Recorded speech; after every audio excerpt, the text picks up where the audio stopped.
Sacrosanct Demonopathy is the sophomore full-length album from Finnish black metal band Warmoon Lord. I'm not going to call it a symphonic black metal band. I don't think that fully fits. At this point, let's just say black metal, but melodic black metal is obviously a strong influence upon this style, and you can feel it throughout this record by way of the dual guitar arrangements, and that'll be pretty evident once we get to a clip. But to start, I'll say that this guy behind this, Lord Viraj Tor, however you pronounce his name, he is best known for a dungeon synth kind of ambient project, Old Sorcery. Not really to my interest, but I did appreciate the doom metal band that he was in, Musta Risti. Overall, the first record from this band didn't seem all that serious. It had a certain stylization that was along with the trends at the time. I didn't really care about that, but it was a pretty good record once I revisited it in review of Battle Spells, their second record, which was actually quite good.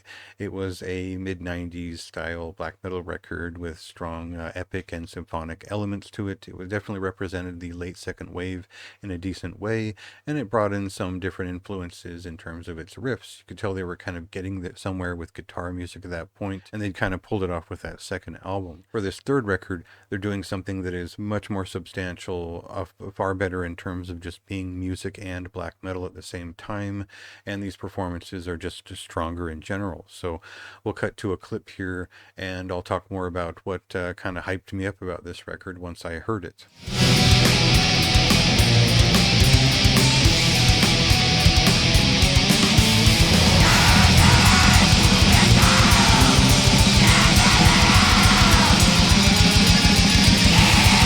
So it would make a lot of sense to compare this band's sound to Satanic Warmaster. They're on the guy's label, and if you're a fan of Emperor, you hear a keyboard honk, and all of a sudden that's what you're listening to.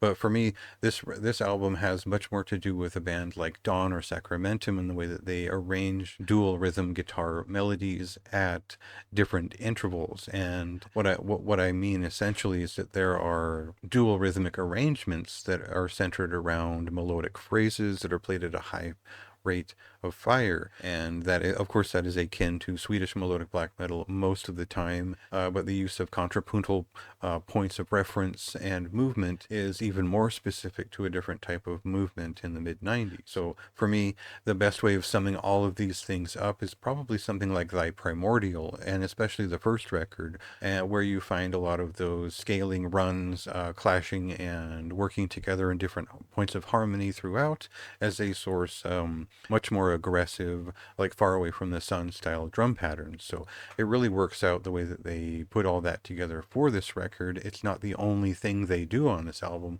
but it is certainly a feature the way that they've arranged the guitars on this album, and there are riffs all over the place otherwise. There is a strong symphonic component in terms of accoutrement and building atmosphere, but it's not really the full focus of this record, and you realize it's a little bit more of a heavy metal undertaking by the time you're deeper into side B, and you run into songs like His Enigmatic Ways, which reflect a little bit of interest in that Grand Belial's Key style of riff, which is again built on heavy metal in general. From my point of view, there's a very strong perspective given by this record. There's a much stronger album, and it shows a lot more conviction on the part of the artist to have attacked more than atmosphere.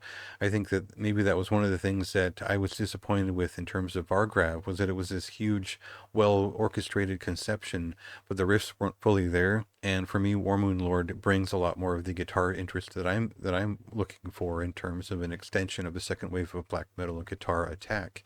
And so I liked that this record attacked it at every angle, and I liked that it was aggressive throughout. And so that was a big part of my interest. But as everything comes together, there's some great songs on this record. There's no real duds here, and I think it's worth a high recommendation, probably a very high recommendation for a lot of people who are interested in this style of black metal. So check it out for yourself. It releases tomorrow on May 16th, and go ahead and read my written review for more of my thoughts on the album in general.